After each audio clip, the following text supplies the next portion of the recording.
Millions of bats fly into the night skies every evening here in Central Texas, eating their weight in insects and pests.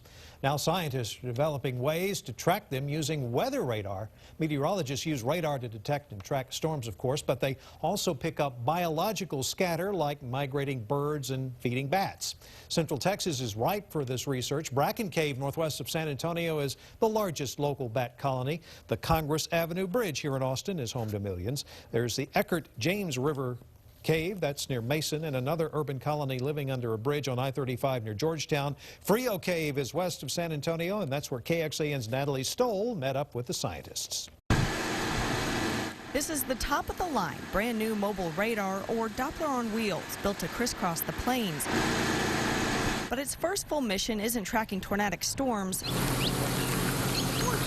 It's tracking the flight patterns of millions of Brazilian free-tailed bats emerging from Frio Cave at dusk.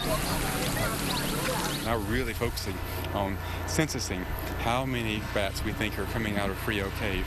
And if we can do that reliably, then we can compare that with NextRad, and then a whole new world's opened up for us. The NextRad radars are a national network that we use right here in the Weather Center.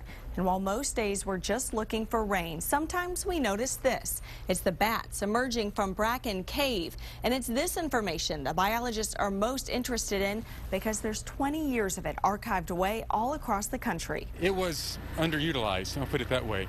It's, people would obviously try to filter out the biological signal, and they still do that, and it serves a purpose to filter out the biological signal when you're looking for the weather.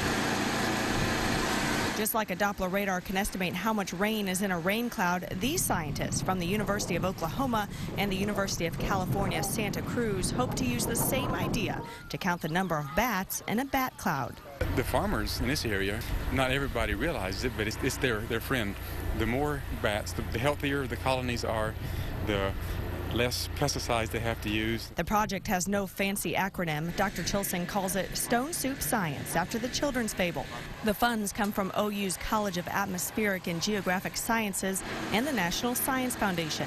The scientists come from all across the country and bring their expertise for the common goal. Bats have all the body parts humans have. Dr. Tom Coons runs Boston University's Bat Lab. He's using this thermal imaging camera to count the bats as they fly out into the night. Picking up the heat of the bats' bodies as they fly out of the cave.